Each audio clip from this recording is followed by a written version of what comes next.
नाज़रीन अस्सलाम वालेकुम। यूँ तो हमारे प्रोग्राम के 3 टॉपिक हैं, लेकिन सबसे पहले सबसे अहम डेवलपमेंट, जहाँ वज़ीर आज़म पाकिस्तान और पाकिस्तान के मिलिट्री चीफ जनरल राहील शरीफ कल सऊदी अरब के दौरे पे जा रहे हैं, उसके बाद ईरान के दौरे पे जाएंगे और दोनों का मकसद ये है कि ईरान और सऊदी अरब के दरमियान मेडिएशन की जाए, सालिसी का किरदार अदा किया जाए, ताकि वो जो रीसेंट टेंशन्स हैं दोनों ममालिक के दरमियान, दोनों बरादर इस्लामी ममालिक के दरमियान, उन्हें कम करने में पाकिस्तान अपना रोल जो है वो प्ले कर सके। हमारे ज़राए से हमें ये भी पता चला कि यमन के क्राइसिस के बाद से पाकिस्तान की ये कोशिश थी, पाकिस्तान के मिलिट्री चीफ के जो दौरे हुए सऊदी अरब के, उनमें इस ख्वाहिश का इजहार किया गया कि पाकिस्तान को ये मौका मिलना चाहिए कि पाकिस्तान ईरान और सऊदी अरब के दरमियान टेंशन्स को कम करने का रोल प्ले कर सके। और अब जबकि पाकिस्तानी प्राइम मिनिस्टर इस दौरे पर जा रहे हैं तो पाकिस्तान को ये मौका मिल रहा है कि एक कॉम्बैटेंट से हट के एक यूनिक पोजीशन है। पाकिस्तान इस्लामी दुनिया का वाहिद जोहरी ताकत है, न्यूक्लियर पावर कंट्री है, कि पाकिस्तान ये अहम रोल अदा कर सके कि दोनों के दरमियान ताल्लुकात को बेहतर बना सके। इस सेगमेंट में हम पहले बात करेंगे सऊदी अरब में जद्दा में। हमारे साथ हैं खालिद अल मईना साहब, जो कि एक बहुत ही प्रोमिनेंट, इस खत्ते के बहुत ही प्रोमिनेंट जो है पॉलिटिकल कमेंटेटर और एनालिस्ट हैं। इससे पहले सऊदी गज़ट और अरब न्यूज़ के एडिटर भी रह चुके हैं। खालिद अल मईना साहब, अस्सलाम वालेकुम, वार्म वेलकम। वालेकुम अस्सलाम। खालिद भाई साहब, आप सऊदी अरब में हैं, आप पाकिस्तान की सियासत से वाकिफ़ हैं, हम समझते हैं आपने पाकिस्तान में तालीम हासिल की, सेंट पैट्रिक स्कूल से आपका ताल्लुक़ रह चुका है, 2008 में आपको सितारा पाकिस्तान भी मिला, आप एक यूनिक पोजीशन में हैं, आप पाकिस्तान की सियासत के करंट्स को भी समझते हैं, आप सऊदी हैं, आप सऊदी पॉलिटिक्स को समझते हैं, रॉयल फैमिली के मामलात को भी समझते हैं। पाकिस्तान ने जो इनिशिएटिव लिया है, वज़ीर आज़म नवाज शरीफ साहब ने, उनके साथ मिलिट्री चीफ हैं, इस इनिशिएटिव को सऊदी अरब में कैसा देखा जा रहा है या देखा जाएगा? तो मेरे ख्याल में ये जो इनिशिएटिव है विल बी वेरी वेलकम। काफी लोगों ने इसके बारे बातचीत की, वन ऑफ द कमेंटेटर, और आज भी एक दो अखबारों में नवाज शरीफ और जनरल राहील के अराइवल और वजूद कल पर काफी फोकस हुआ है। तो मेरे ख्याल में this is a good step. अच्छा, स्टेप को तो आप पॉजिटिव समझते हैं, लेकिन इससे पहले गुज़िश्ता चंद माह से हम देख रहे थे कि सऊदी अरब की तरफ से इस ख्वाहिश का इजहार किया गया कि पाकिस्तान जो है वो एक ईरान के ख़िलाफ़ सऊदी अरब के साथ खड़ा हो। पहले हमने यमन क्राइसिस में देखा कि तवक्को थी कि पाकिस्तान एक मिलिट्री कैंपेन का हिस्सा बन सके। फिर हाल ही में हमने देखा कि जो 34 ममालिक के अलाइंस का जिक्र किया प्रिंस मोहम्मद बिन सलमान ने, उसमें भी इसी ख्वाहिश का इजहार किया गया कि पाकिस्तान जो है एक का हिस्सा बन सके। फिर फॉरेन मिनिस्टर आदिल अल जुबैर यहाँ तशरीफ लाए, फिर खुद क्राउन प्रिंस भी यहाँ पर तशरीफ लाए। तो अब एक तरह से पाकिस्तान एक डिफरेंट इनिशिएटिव लेके सामने आ रहा है। तो ये जो डिफरेंस है, इस डिफरेंस को क्या अप्रिशिएट किया जाएगा? कि पाकिस्तान का रोल जो अभी होगा वेरी इंपॉर्टेंट क्रूशियल रोल, क्योंकि हर मुसलमान ये चाहता है कि दोनों मुल्क में अंडरस्टैंडिंग हो, रप्रोचमा हो, काफी कोऑपरेशन, एटलीस्ट बेसिक एग्रीमेंट्स हो। Pakistan is the right person to play this. Iran के वो नेबर हैं, सऊदी अरब के साथ इनके काफी अच्छे रिलेशन हैं, ताल्लुक ईरान के साथ भी। और मेरे ख्याल में अगर नवाज शरीफ साहब और जनरल राहील जो ग्रुप्स को रिप्रेजेंट करते हैं और हमारे इसमें स्पेक्ट्रम में पाकिस्तान को रिप्रेजेंट करते हैं और OIC के फाउंडिंग मेंबर हैं, इनके यानी जो रोल होगा काफी क्रूशियल होगा इस यानी जो सामने वाले मरहले में। आप क्या समझते हैं कि ऐसे मौके पे जहां सऊदी अरब और ईरान के सफारती ताल्लुकात मुनक़ता हो चुके हैं, टूट चुके हैं, क्या पाकिस्तान स्विट्जरलैंड की तरह का एक रोल प्ले कर सकता है कि ईरान और सऊदी अरब के दरमियान में जो सफारती कम्युनिकेशन है वो रोल इस्लामाबाद प्ले करे? इसकी कोई पॉसिबिलिटी आपको नजर आती? बिल्कुल, क्योंकि पाकिस्तान जो कर रहा है वो एक grand interest, it is not alliance with Saudi Arabia या सऊदी अरब के खिलाफ या ईरान के खिलाफ। हम चाहते हैं कि सैनिटी मुल्क में ऑर्डर इस एरिया में हो जाए, क्योंकि ये जो डिफरेंसेस हैं और जो गड़बड़ हैं, it will not serve anyone. हम चाहते हैं फिर भी कि ईरान से काफी जो रिसाला जो मैसेज निकल रहेगा ईरान से will be a good thing. कल जैसे उन्होंने अमेरिकन को 5 लोग जो अरेस्टेड थे उनको छोड़ दिया, उन्होंने साइन किया काफी एग्रीमेंट्स पर। इस पर भी अगर फेस टू फेस, पहले फेस टू फेस आप एक प्री मीटिंग نیگوشیشن پاکستان کریں نیوٹرل ہیں اور دونوں کنٹریز جو ہیں پاکستان سعودی عرب اور ایران پاکستان کو ٹرسٹ کرتے ہیں. It's a non Arab country, it's a Muslim country, but still it's an important country. Almaeena صاحب پچھلے 24 گھنٹوں میں امریکہ اور ایران کے درمیان نیوکلیئر ڈیل کے نتیجے میں پابندیاں اٹھا لی گئی ہیں. ایران کو $100 بلین کا سرمایہ جو اس کے ایسٹ فروزن تھے وہ بھی ملیں گے. انٹرنیشنل کمپنیز وہاں سے تیل بھی خرید سکیں گی, انویسٹمنٹ بھی شروع ہوگی. تو یہ جو سارا سیناریو ہے یہ کس حد تک سعودی عرب کو افیکٹ کرتا ہے؟ تو ہم چاہتے ہیں کہ ایران لائن میں آئے اور ایسی کے نمبر ہیں, گڈ ریلیشنز ہوں. یہ جو پورے مس انڈرسٹینڈنگ انفارچونیٹلی جو ہوئے ہیں وہ سب وائپ آؤٹ ہو جائیں اور اٹ ول بی گڈ. تو خالد المعین صاحب اس موقع پہ سعودی عرب کی گورنمنٹ کی ایکسپیکٹیشنز کیا ہوں گی کہ تہران کیا کرے جو تاکہ تعلقات بہتر ہو سکے؟ کیا ایکسپیکٹیشن کیا ہے, ڈیمانڈز کیا ہیں؟ نہیں, اب تو ایکسپیکٹیشن اب تک معلوم نہیں ہے. کوئی کل میٹنگ ہے بٹ ابھی nothing has been done in public. Speculation ہیں کہ فرسٹ آف آل میرے خیال میں what needs to be done کہ Iran should be open into the involvements in some of the areas. اس کی ایک چیز. سیکنڈلی سیریا پر ان کا ایک اوپن اسٹیٹمنٹ ہونا چاہیے کیونکہ سیریا میں جو ہوا ہے کہ they are supporting us up till the end, یا وہ ہم چاہتے ہیں کہ یہ وار ختم ہو. خالد المینا صاحب بہت بہت شکریہ. Khalid Almaeena former editor in chief Saudi Gazette and Arab News, prominent commentator political Middle East کے, ہمیں ایکسپلین کر رہے تھے کہ پاکستانی پرائم منسٹر اور ملٹری چیف کا جو انیشیٹو ہے تہران اور سعودی عرب کے درمیان, اسے سعودی عرب میں فیوریبلی دیکھا جا رہا ہے. اب ہمیں جوائن کر رہے ہیں پاکستان کے prominent political and foreign policy commentator جناب احمد قریشی صاحب. احمد قریشی صاحب السلام علیکم. وعلیکم السلام. احمد قریشی صاحب, یہ جو انیشیٹو لیا ہے پرائم منسٹر نے اور جس کے بارے میں خالد المینا ہمیں کہہ رہے تھے کہ اسے سعودی عرب میں پازیٹیولی دیکھا جا رہا ہے, آپ سمجھ رہے ہیں کہ اسے تہران میں بھی ویلکم کیا جائے گا اور اس کا کوئی آؤٹ پٹ نکل پائے گا, آؤٹ کم؟ اس میں تو کوئی شک نہیں ہے ڈاکٹر صاحب کہ تہران میں اور ریاض میں ویلکم کیا جا رہا ہے کیونکہ پاکستان کا بہت بڑا وزن ہے, آپ کو پتہ ہی ہے یہ بات آلریڈی. اور نہ صرف وزن پاکستان کا ریاض میں ہے بلکہ پاکستان کا بہت بڑا وزن تہران میں بھی ہے. تو یہ تو اس پہ تو ہمیں ڈسکس اتنا زیادہ نہیں کرنا چاہیے. ویلکم ڈیفینیٹلی کیا جا رہا ہے, لیکن اس کا کیا رزلٹ نکلے گا وہ ڈیپینڈنٹ ہے 3 چیزوں کے اوپر ڈاکٹر صاحب. 3 چیزیں اگر دونوں کیپٹل ریاض اور تہران اگر قبول کر لیں تو یہ میڈیشن جو پاکستان کر رہا ہے یہ سکسیسفل ہو. وہ 3 چیزیں کیا ہوں گی؟ وہ 3 چیزیں بہت سمپل ہیں. نمبر 1 یہ ہے کہ کوئی مسلم ملک دوسرے ملک کے اندرونی مسائل کے اندر مداخلت نہیں کرے گا. پہلا نقطہ یہ ہے.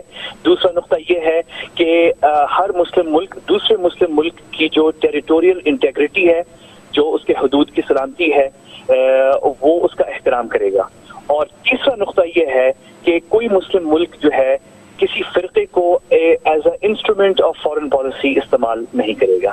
یہ 3 چیزوں پہ اگر تہران اور اگر ریاض متفق ہو جاتے ہیں تو یہ ٹینشن جو ہے ڈیفیوز ہو سکتی ہے.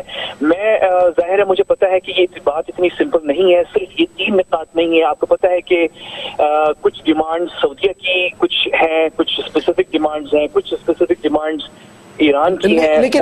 لیکن احمد قریشی صاحب, یہ جو تینوں نکات آپ نے بتائے ہیں کہ فرقے کو استعمال نہ کرے, ٹیریٹوریل انٹیگریٹی کو رسپیکٹ کرے, دوسرے ملک کے اندر مداخلت کرے, ان تینوں نکات کو اگر پاکستان لے کے آتا ہے تو یہ ایسا لگے گا کہ وہ سعودی عرب کا موقف ایران کو بتا رہے ہیں. ایران کی بھی کچھ ایکسپیکٹیشنز ہوں گی, وہ کیا ہو سکتی ہیں اس موقع پہ؟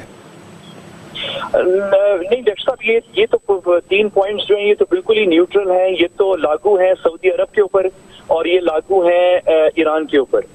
تو اس میں کوئی ایسی بات نہیں ہے کہ اس میں کوئی سعودی عرب کی ویو پوائنٹ لے کر جا رہے ہیں. لیکن جو آپ ڈیمانڈز کی اسپیسیفک بات کریں, جو ایران کی ڈیمانڈز ہیں اسپیسیفک, وہ بہت کلیئر ہیں.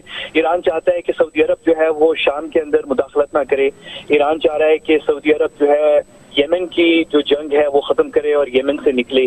یہ 2. اور تیسری جو ہے ایران کی یہ بھی مطالبہ ہے کہ جو ایکسٹریمسٹ گروپ ہیں, داعش ہو گئی یا دوسرے سلفی گروپس جو ہیں جن کو وہابی گروپ کہیں آپ, ان کی سپورٹ جو ہے سعودی عرب بند کرے. تو اور بحرین کے حوالے سے کچھ پوائنٹس ہیں, کچھ پوائنٹس شاید وہ 34 ممالک کا جو اسلامک کوalition ہے اس حوالے سے ہیں. تو 4 4-5 पॉइंट्स ये मोटी मोटी जो मेजर पॉइंट्स है ये ईरान। अच्छा, ये बड़ा अच्छा आपने एक्सप्लेन कर दिया कि दोनों ममालिक के इस किस्म के इश्यूज हैं। यहाँ जहाँ सऊदी अरब को ये कंसर्न है कि ईरान उनके अंदरूनी मामलात में मुदाखलत ना करे, शिया कम्युनिटी को हवा ना दे, इस्तेमाल ना करे, वहाँ ईरान भी एक्सपेक्ट करता है कि दाइश की सपोर्ट बंद होनी चाहिए, उनको माली इमदाद ना हो, मुल्क शाम के अंदर मुदाखलत ना हो, और यमन में जो जंग हो रही है बदकिस्मती से। एक एडिशनल चीज अक्सर मैं आपको बता दूं, एक एडिशनल चीज डिमांड जो सऊदी अरब और गल्फ कंट्रीज और कुछ अरब कंट्रीज की तरफ है, वो ये है कि ईरान अरब ममालिक के अंदर मुदाखलत बंद करे। ये डिमांड इनकी तरफ से है, जो अरब साइड है इनकी। यानी हम अगर जब हमारे वजीर आज़म साहब और आर्मी चीफ साहब जाएंगे रियाद, तो वहां पे उनको ये बातें सुनने में आएंगी कि अगर आप ये कर रहे हैं, साजिशी का किरदार, ये मीडिएशन कर रहे हैं, तो आप समझाएं तेहरान को कि वो अरब जो ममालिक हैं वहां पे ईरान मुदाखलत ना करे। तो ये एक एडिशनल पॉइंट है जो सुनने में आएगा इन ममालिक की तरफ से। तो दोनों तरफ से आपको ये चीजें सुनने में आएंगी। अच्छा, अब थोड़ा सा बैकग्राउंड देख लें कि प्राइम मिनिस्टर नवाज शरीफ साहब का ये दौरा एक ऐसे मौके पे आ रहा है जब इसके 1-2 दिन के बाद चीन के जो सदर हैं वो भी सऊदी अरब के दौरे पे पहुंच रहे हैं, फिर अमेरिका के secretary of state John Kerry, German foreign minister और फ्रेंच फॉरेन मिनिस्टर भी खिते के दौरे पे पहुंच रहे हैं। तो ऐसा लग रहा है कि मगरबी ममालिक भी कोशिश कर रहे हैं कि सऊदी अरब और ईरान के दरमियान में जो चपकलश और टेंशन है उसे रिड्यूस करने में अपना रोल प्ले करें। तो खासी यानी इस पे फिर पाकिस्तान की अपॉर्चुनिटीज क्या होंगी और चैलेंजेस क्या होंगे? नहीं, इसमें पाकिस्तान की बड़ी अपॉर्चुनिटीज है। पहले तो ये आप देखें कि एक चीज डॉक्टर साहब साबित हो गई है इस रोल से जो पाकिस्तान अदा करने जा रहा है कि पाकिस्तान का मशरिक़ वस्ता में बड़ा अहम किरदार है। बड़ी आवाजें हमारे यहाँ उठने लगी थी। जाहिर है पिछले 10-15 साल से हम भी बड़े मसरूफ हो गए थे अफगानिस्तान में 9/11 के बाद और भारत के साथ, लेकिन फैक्ट ये है कि 50-60 सालों से पाकिस्तान का मशरिक़ वस्ता में हमेशा से किरदार रहा है। और अभी भी हमारे लिए जो खलीज का इस्तेहकाम है, बगैर ये देखे हुए कि सऊदीया या ईरान, ओवरऑल जो वहां से ऑयल सप्लाई आता है, जो हमारी पाकिस्तानी कम्युनिटी ओवरऑल जो है हमारे लिए वाइटल इंटरेस्ट है स्टेबिलिटी जो है गल्फ के अंदर। तो एक तो बात ये है। दूसरा ये है कि आप ये डॉक्टर साहब आपको पता ही है कि मगरबी ममालिक का इंटरेस्ट कुछ और है, चीन का और रूस का कुछ और है। आपको पता है कि रूस ने भी पेशकश की है इस चीज की। चीन के एक खुसूसी एलची जो है पिछले हफ्ते ऑलरेडी तेहरान और रियाद से होकर जा चुकी हैं और अब जो है चीनी सदर आ रहे हैं। आपको पता है कि जब से अमेरिका और सऊदी अरब और मिस्र और अमेरिका के दरमियान जब से थोड़ी सी तलखी आई है, तो ये मिस्र हो गया। और आपको पता है कि जो चीनी सदर हैं वो तेहरान और रियाद यानी सऊदी और ईरान के अलावा मिस्र भी जा रहे हैं, सदर सीसी से भी मिलेंगे। तो ये ममालिक जो हैं ये भी चीन के करीब, रूस के करीब आ गए थे। वो तो थोड़ी सी अब फिर से दूरियां शुरू हो गई हैं शाम की वजह से। लेकिन ये कि चीन भी चाहेगा कि वो ईरान जो हलीफ है चीन का और सऊदी अरब जो कि एक नया हलीफ बनता। सर एक और भी बैकग्राउंड है इसका। आप देख रहे हैं कि गुज़िश्ता 24 घंटे में अमेरिका और यूरोपियन यूनियन की तरफ से वो पाबंदियां ईरान पे जो लगी हुई थी वो उठा ली गई हैं और ईरान को $100 बिलियन के एसेट्स जो उसके फ्रोजन थे वो अब मिल जाएंगे। बैनुल अक़वामी कंपनीज ईरान में इन्वेस्टमेंट के लिए कहाँ हैं वहां पहुंच रही हैं और ईरान के तेल पे जो पाबंदियां थी वो भी उठ जाएंगी। तो ये जो सारे डायनामिक्स हैं ये भी खित्ते की पॉलिटिक्स को मुतासर करेंगे। इसमें कोई शक नहीं मुतासर करेंगे, लेकिन मगरबी ममालिक का इंटरेस्ट जो है वो बहुत क्लियर है। उनका इंटरेस्ट ये है कि उन्होंने कुछ अंडरस्टैंडिंग्स पैदा कर ली हैं जियो स्ट्रेटेजिक ईरान के साथ, शाम में, इराक में और अफगानिस्तान में। और वो geo strategic realities specially important है नेटो के लिए और स्पेशली इंपॉर्टेंट है यूएस मिलिट्री के लिए, और वो डिस्टर्ब नहीं करना चाह रहे क्योंकि वो बड़ी मुश्किल से तय हुई हैं। ऑब्वियसली बड़े 10 साल ऑलमोस्ट डेकेड लगा है उनके ऊपर। तो उसी तरह की अंडरस्टैंडिंग जैसे पाकिस्तान के साथ बनाई गई है, तो इतनी जल्दी इस तरह डिस्टर्ब हो जाना इस सऊदी ईरानी कॉन्फ्लिक्ट की वजह से, ये सारा काम जो उन्होंने किया है शाम में, कुछ अंडरस्टैंडिंग्स, कुछ इराक के अंदर कुछ, ये सब जो है कोलैप्स हो सकती हैं अगर ये कंटेन ना किया गया ये कॉन्फ्लिक्ट सऊदीया और ईरान का। तो उनका मगरबी ममालिक का इंटरेस्ट तो बहुत क्लियर नजर आ रहा है, साफ है। तो obvious everybody is after their interest. हमारा इंटरेस्ट जो है वो डॉक्टर मोहित बहुत क्लियर है। हमारा इंटरेस्ट ये है नंबर 1 कि हमारे लिए एक और मौका है for Pakistan to reestablish influence in West Asia, मगरबी एशिया, या जिसको आप मशरिक़ वस्ता कहते हैं या खलीज कहते हैं। हम फिर से अपना इन्फ्लुएंस रीएस्टैब्लिश करने जा रहे हैं, नंबर 1। नंबर 2, हमारा ये बहुत बड़ा इंटरेस्ट है कि ये दो बड़े ममालिक जो है ईरान और सऊदी अरब जो है वो ज़ाहिर कॉन्फ्लिक्ट में ना जाएं क्योंकि सेक्टेरियन इशूज और दूसरी चीजें आती हैं। तीसरा, हमारा जो है इकोनॉमिक इंटरेस्ट है बहुत बड़ा है। हमारा तमाम एनर्जी सप्लाईज जो है 90% से ज्यादा जो है वो खलीज से आती हैं और हमारी सबसे बड़ी पाकिस्तानी कम्युनिटी जो है ओवरसीज वो इसी खत्ते के अंदर है। और अब फिर रेमिटेंसेस का जो है $15 बिलियन के लगभग जो है, तो ये सारी चीजें, ये सब, तो وی ہیو میجر انٹرسٹ جو ہے، ہمارے انٹرسٹ جو ہے وہ ہمیں واضح ہیں، مغربی ممالک کے اپنے انٹرسٹ ہیں، میرے خیال میں چین کا جو ہے وہ اپنے انٹرسٹ دیکھ رہے ہیں. بہت بہت شکریہ. احمد قریشی پاکستان کے پرومیننٹ فارن پالیسی کامنٹیٹر بھی ہمیں ایکسپلین کر رہے تھے کہ ایران اور سعودی عرب کے درمیان پرائم منسٹر آف پاکستان نے تعلقات کو بہتر کرنے کے لیے جو انیشیٹو لیا ہے یہ بڑا اہم انیشیٹو ہے، اسے پازیٹیولی دیکھا جا رہا ہے جیسے خالد المعینہ صاحب نے بھی ہمیں بتایا، اور اس کے آؤٹ کم جو ہے وہ پازیٹیو نکل سکتا ہے چونکہ پاکستان کے بہت سے انٹرسٹ ہیں اس پورے خطے کے اندر، خاص کر کے اب جب کہ ایران کے ساتھ امریکہ اور مغربی ممالک کے تعلقات میں بہتری ہوئی ہے، جو پابندیاں لگی تھیں انہیں گزشتہ 24 گھنٹے میں اٹھا لیا گیا ہے. ایران انٹرنیشنل انویسٹمنٹس کے لیے تیل کے حوالے سے اور انویسٹمنٹس کے لیے ایران جو ہے اب وہ ایک اوپن مارکیٹ ہے، اور پاکستان ظاہر ہے اس انرجی کوریڈور میں بہت انٹرسٹڈ ہے. تو پرائم منسٹر پاکستان نے نواز شریف صاحب نے اور ملٹری چیف نے جو انیشیٹو لیا ہے وہ بہت ہی مثبت انیشیٹو ہے. اب دیکھنا یہ ہے اس ہفتے کے اندر کہ اس کا امیڈیٹ آؤٹ کم جو ہے وہ کیا نکل سکتا ہے. ایک بہت بڑا امیڈیٹ آؤٹ کم اس کا یہ ہو سکتا ہے کہ اگر پاکستان تہران اور ریاض کے درمیان میں رابطے کے لیے جو سفارتی تعلقات کے رابطے ہوتے ہیں جو اس وقت منقطع ہیں، اگر پاکستان اس کا گو بٹوین بن سکے، اسلام آباد بن سکے، تو یہ بھی ایک بہت بڑی کامیابی ہوگی. یہاں پہ ہم ایک بریک لیتے ہیں اور بریک کے بعد ہم دیکھتے ہیں کہ داعش کے حوالے سے جو بڑھتی ہوئی ایکٹیویٹی ہے اور جو حملے ہو رہے ہیں اور جو پاکستان میں خدشات ہیں ان کی حقیقت کیا ہے، اس کا ماسٹر مائنڈ کون ہے. After the break.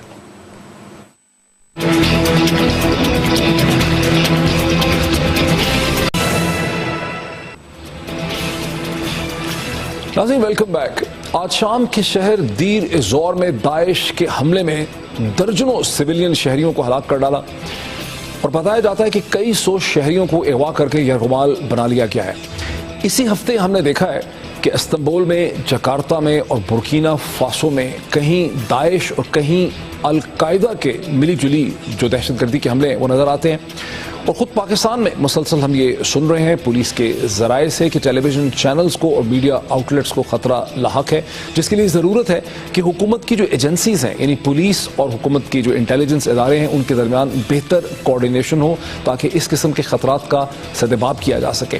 لیکن سوال یہ پیدا ہوتا ہے کہ یہ کون کر رہا ہے، اس کا ماسٹر مائنڈ کون ہے، اس کی لیڈرشپ کس کے ہاتھ میں ہے، جبکہ فارن آفس نے ایک سے زیادہ دفعہ یہ کلیریفیکیشن دی ہے کہ پاکستان میں داعش یا ISIS کی کوئی سیریس پریزنس ایگزسٹ نہیں کرتی. تو پھر یہ سارے حملے کون کر رہا ہے، یہ جو گرفتاریاں ہو رہی ہیں اس کا یہ کن لوگوں کی ہو رہی ہیں اور اس سے ہمیں کیا پتہ چلتا ہے. اس پہ بات کرنے کے لیے میرے ساتھ اسٹوڈیوز میں تشریف رکھتے ہیں جناب عامر رانا صاحب، جو کہ عامر صاحب ڈائریکٹر ہیں Pakistan institute of peace studies کے، اور دہشت گردی اور ملیٹنسی کے حوالے سے عامر رانا صاحب کئی کتابوں کے مصنف ہیں. Very warm welcome to you سر.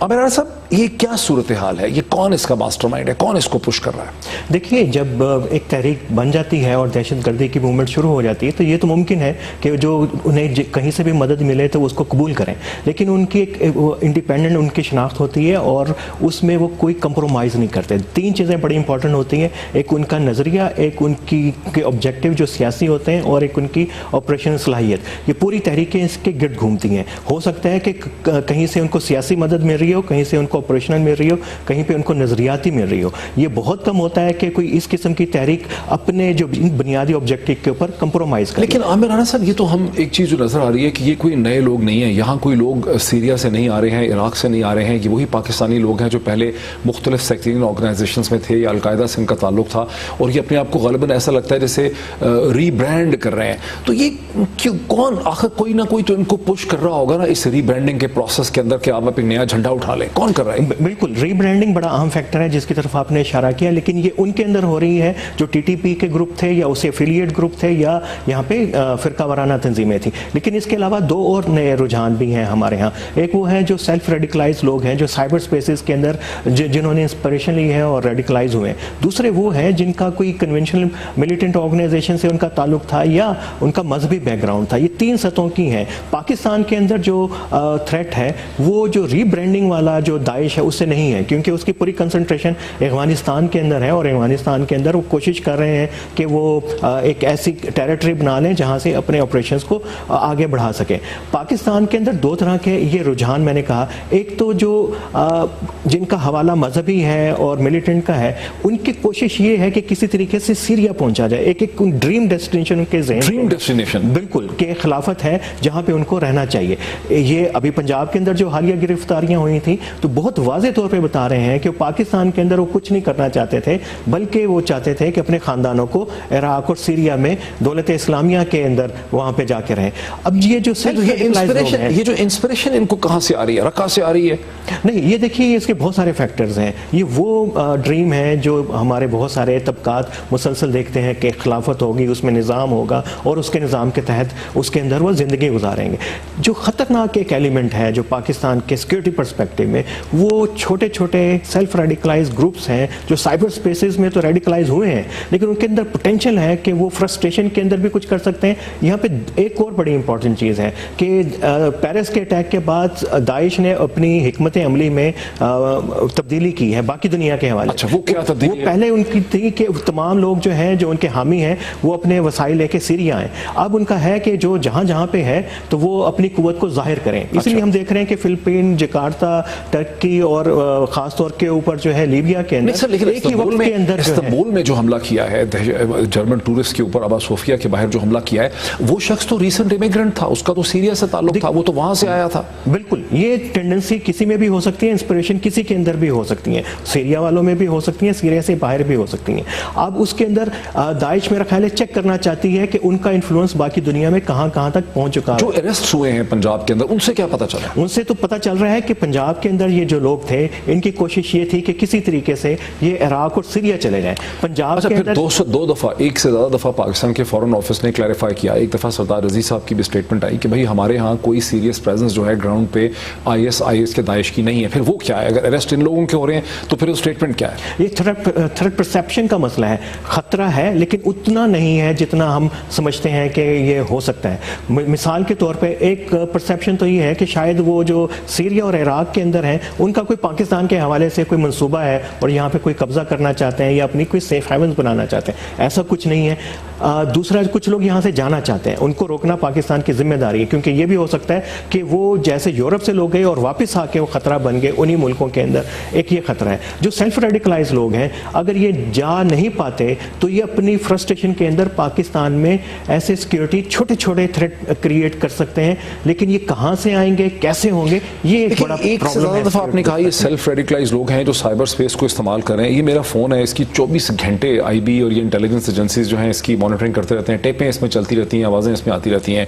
मेरे ईमेल जो है उस पर हालांकि मैंने 2 फैक्टर वेरिफिकेशन लगाई हुई है, यानी उसका पहले 4 नंबर का एक कोड आता है मेरे सेल फोन पे, फिर मैं अपने ईमेल में लॉक करता हूँ, वहाँ पर भी लॉक कर लेते हैं, वो हैक हो जाता है। मैंने याहू के और जो इंटरनेशनल यूनिवर्सिटीज़ के एक्सपर्ट्स हैं उनसे पूछा है कि कैसे होता है। उन्होंने कहा ये गवर्नमेंट एजेंसीज के अलावा कोई नहीं कर सकता, बिकॉज आपकी 2 फैक्टर वेरिफिकेशन का कोड इसमें आता है सेल फोन में, तो इनको सेल फोन पे भी कंट्रोल है, इनको आपके जो आपके घर में पोर्टल आता है एयरटेल का उस पर भी कंट्रोल।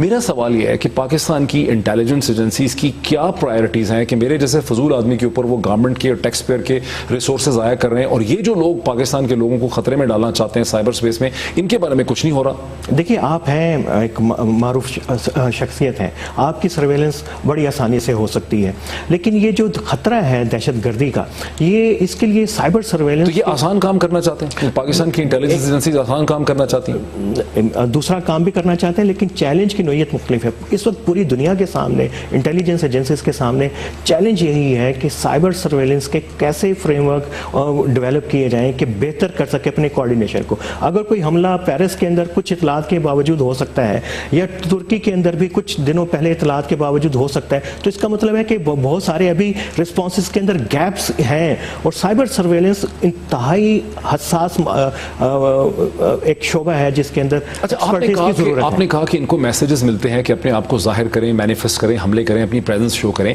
ये मैसेजेस जहां से निकल रहे हैं, रखा में, सीरिया से निकल रहे हैं, वहां अमेरिकन की भी बॉम्बिंग हो रही है, बड़ी इफेक्टिव बॉम्बिंग रशियंस की भी हो रही है। ये लोग बचे हुए कैसे हैं? ये भी एक मौमा है। देखिए, दहशतगर्द तंजीमों की सबसे अहम प्रायोरिटी ये होती है कि उनकी कम्युनिकेशन स्ट्रेटजी क्या है, क्योंकि ये बड़ी अहम है अगर वो एक जंग के अंदर अपने आप को समझते हैं। और ख़ास तौर के ऊपर बहुत ज़्यादा तहकीक हो गई है कि दाइश ने ख़ास तौर के ऊपर, अलकायदा थी लेकिन दाइश ने ख़ास तौर के ऊपर अपनी इन सलाहियतों को कैसे बढ़ाया है और उन्होंने कैसे कम्युनिकेशन के ज़राए को किया।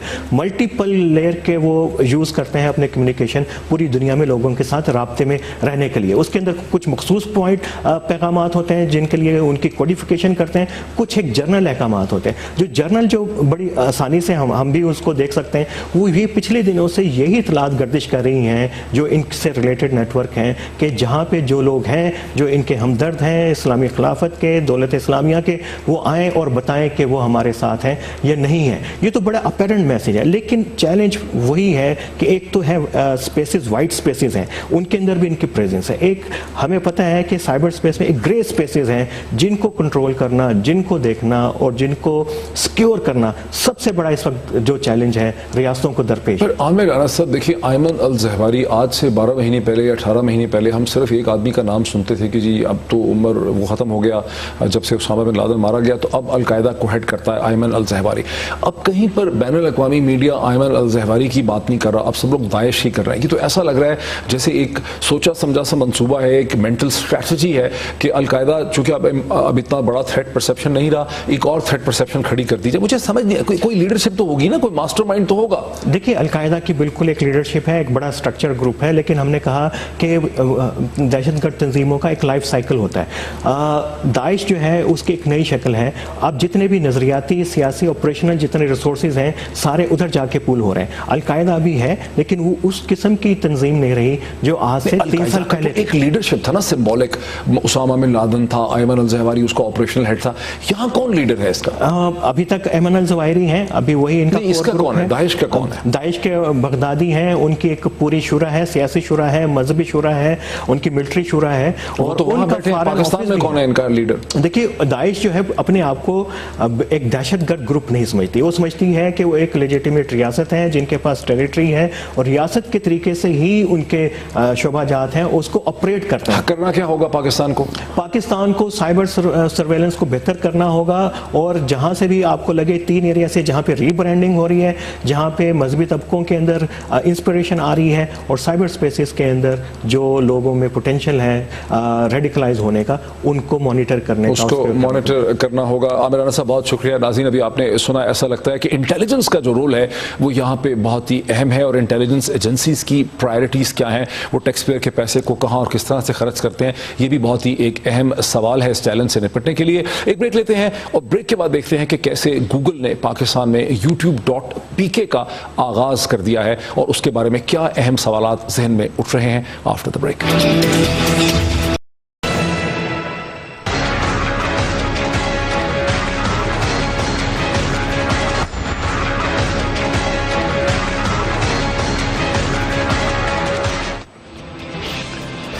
Welcome back. جیسے کہ آپ سب جانتے ہیں، international video loading site YouTube جس کا تعلق گوگل سے ہے، وہ 2012 سے پاکستان میں بین ہے. یہ بین اس وقت لگا جب نکولا بیسل نکولا نامی ایک ایجپشن نژاد امریکی شہری نے کیلیفورنیا میں یوٹیوب پہ ایک حد تک آمیز فلم انوسنس آف مسلمز کو اپلوڈ کیا. اس پہ دنیا بھر میں رد عمل ہوا، مظاہرے ہوئے، فسادات ہوئے جن میں بہت سی قیمتی جانیں ضائع ہوئیں. اسی قسم کے مظاہروں اور فسادات میں لیبیا میں امریکہ کے سفیر بھی ہلاک ہو گئے تھے. حکومت پاکستان کا اصولی موقف یہ تھا کہ گوگل اس ویڈیو کو اتارے یوٹیوب سے. گوگل کا موقف یہ تھا کہ دنیا بھر میں اس کو وہ نہیں اتار سکتی. اب اس ہفتے ایک بہت ہی اہم ڈیولپمنٹ ہوئی ہے. وہ ڈیولپمنٹ یہ ہے کہ گوگل نے یوٹیوب کا ایک پاکستانی ورژن youtube.pk جو ہے اسے لانچ کیا ہے. تاہم ابھی تک پاکستان ٹیلی کمیونیکیشن اتھارٹی یوٹیوب کو پاکستان میں کھولنے سے رک رہی ہے، نہیں کھول پا رہی. ایشوز اس میں کیا ہے؟ اور پھر ایک بہت بڑا ایشو یہ بھی ہے کہ اس پوائنٹ کے بعد یہ جو لوکل ورژن ہے یوٹیوب کا، اس کا اور حکومت پاکستان اور پی ٹی اے کا کیا ریلیشن شپ ہوگا؟ کیا ویڈیوز کو حکومت پاکستان کی سفارشات پہ اتارا جائے گا یا پاکستان کی ہائی کورٹس اور سپریم کورٹ کے آرڈرز ملنے کے بعد یوٹیوب جو ہے وہ کمپلائی کرے گی؟ ان سوالوں کے ساتھ اور اس کی تمام ڈیٹیلز کے ساتھ مجھے جوائن کر رہی ہیں مس زویا رحمان صاحبہ، جو کہ بائٹس فار آل کی پاکستان میں ریپرزنٹیٹو بھی ہیں. بائٹس فار آل نے بولو بھی کے ساتھ مل کے بہت بڑی کیمپین لانچ کی تھی یوٹیوب کو کھلوانے کے لیے. زویا وکیل بھی ہیں اور زویا جو ہے وہ سپریم کورٹ پاکستان کے ساتھ کلارک کے طور پہ کام بھی کر چکی ہیں. Zoya very warm welcome to this programme. Issue تھا کیا، اگر میرے ویورز کے لیے آپ آسان زبان میں بتائیں؟ 2012 میں یوٹیوب بلاک ہو گیا تھا पी टी ए ने कर दिया था. And at the time PTA को ये इशू उन लोगों ने फेस किया था कि वो इनोसेंट. सुप्रीम कोर्ट को ऑर्डर भी था अगस्त 2012 का. वो I am going to come to that. असल में हुआ ये था कि YouTube they could not block that one film on YouTube, जिसकी वजह से उन्होंने पूरी फिर वेबसाइट ब्लॉक कर दी थी पीटीए ने. हम लोगों ने पिटिशन फाइल की लाहौर हाई कोर्ट में. लेकिन पाकिस्तान, ईरान, पाकिस्तान, तुर्की, सऊदी अरेबिया और हिंदुस्तान कैसे मुख्तलिफ थे? बिकॉज हिंदुस्तान में भी बड़े मुजाहरे हुए थे, तुर्की में भी मुजाहरे हुए थे, सऊदी अरब में भी रिएक्शन था, लेकिन फिर सऊदी अरब, तुर्की और इंडिया के मामला ठीक हो गए गूगल के साथ. फर्क क्या उनका असल में ये था कि उनके पास लोकलाइज्ड वर्जन्स थे ऑफ यूट्यूब. एंड वही है कि लोकलाइज्ड वर्जन्स में आपको थोड़ी सी अथॉरिटी मिलती है to moderate the content. So Saudi Arabia for instance वहाँ ये वीडियो अब नहीं देखी जा सकती. ठीक है. सो एंड पाकिस्तान का लेकिन यही था कि पाकिस्तान की रिक्वेस्ट गूगल से ये थी कि ये वीडियो उतार दें. And Google on the other hand said that ये वीडियो नहीं उतर सकती because it violates the right to freedom of expression within America, England, Canada and so on. Yes. और ये कि हम इसको शायद इसलिए नहीं उतार सकते सेगमेंट को कि इसको उतारते हैं यूआरएल को तो फिर हमें पूरी दुनिया से इसको उतारना पड़ता है. पूरी दुनिया से उतारना पड़ता है. प्लस हमें जिस फिर और भी रिक्वेस्ट जो भी उनको आती हैं वो फिर उन लोगों को कंप्लाई करना पड़ेगा. So they said they couldn't create an exception for this particular video. जो आपका जो इदारा है बाइट्स फॉर ऑल और बोलो भी, आप लोगों की जो स्ट्रगल थी वो क्या थी पाकिस्तान? हम लोगों ने हाँ जी पिटिशन फाइल की थी लाहौर हाई कोर्ट में.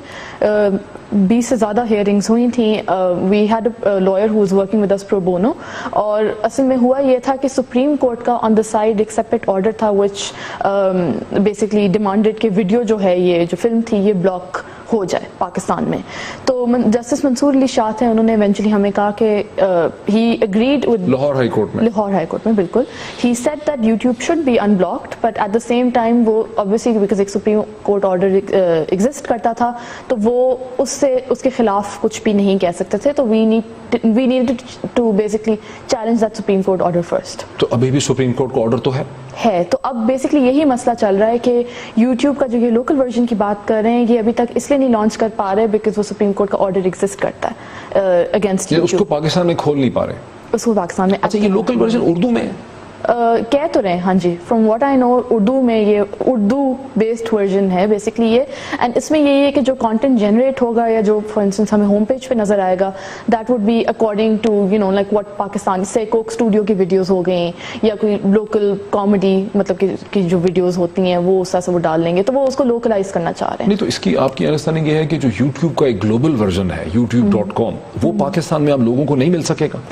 I am also a little confused about that actually because मुझे यही थोड़ा सा है कि अब किस किस्म की वीडियोस हम उस वर्जन पे जो हमें दिया जाएगा देख पाएंगे.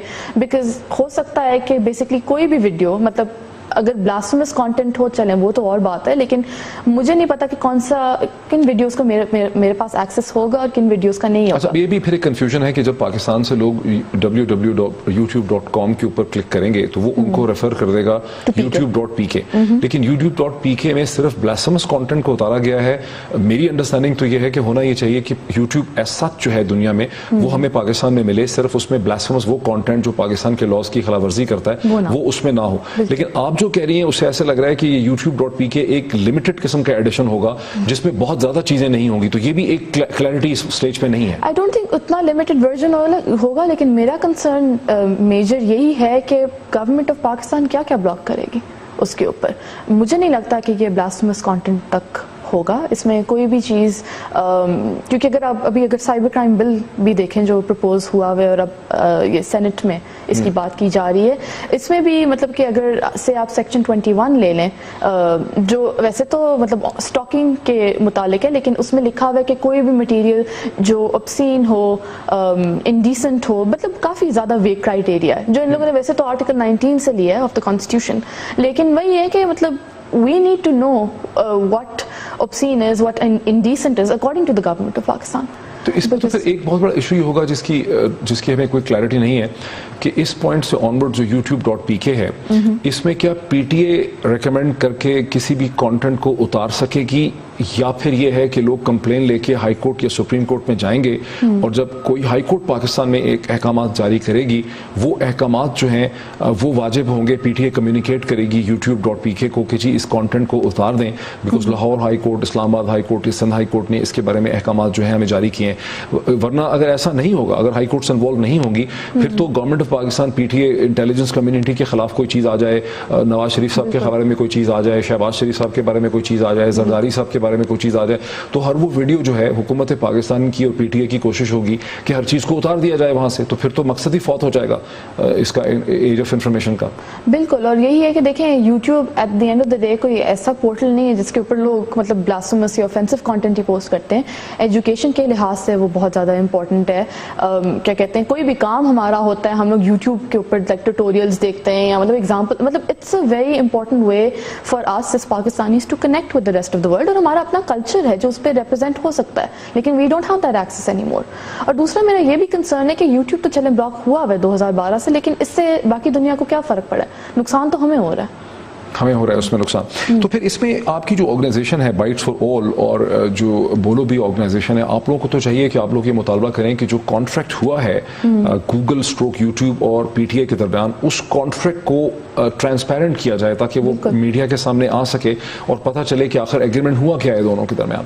بالکل, اور جب سے اسپیشلی یہ لوکلائز ورژن کی بات ہوئی, ہمارا یہی میجر کنسرن ہے کہ جو بھی کانٹریکٹ ہے اس کے بعد جو بھی سے اگر کوئی ویڈیو اتاری جاتی ہے یہی لوکل ورژن جو ہے یوٹیوب کا اس کے اوپر سے, تو وہ کیوں اتاری گئی ہے, اس کا کیا اس طرح کا اوفینسو کانٹینٹ تھا. کیونکہ ہمارا آرگنائزیشن کا اسٹانس یہ ہے کہ انلیس ڈینجرس اسپیچ پروموٹ ہو رہی ہو, سے کہ کوئی a woman is being harassed یا مطلب that video is leading to like incitement towards violence, پھر تو اور بات ہے, پھر تو obviously because پھر تو جانے مطلب ڈائریکٹلی افیکٹ ہو رہی ہیں. لیکن اگر یہ کیس نہیں ہے تو پھر ہمیں ایٹ لیسٹ پتہ چلے کہ کیوں یہ ایکشن لیا گیا ہے. زویا رحمان بہت شکریہ, ہمیں جوائن کر رہی, ہمیں ایکسپلین کر رہی تھی.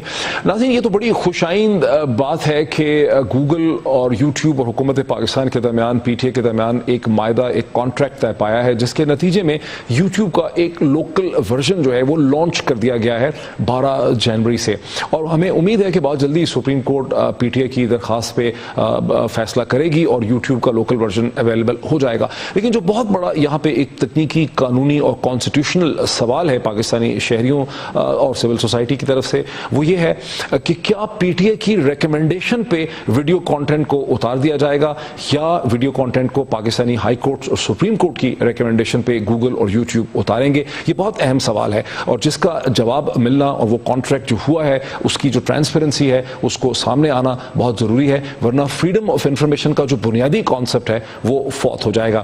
آج اتنا ہی, اگلے ہفتے آپ سے پھر ملاقات ہوتی ہے. بہت شکریہ.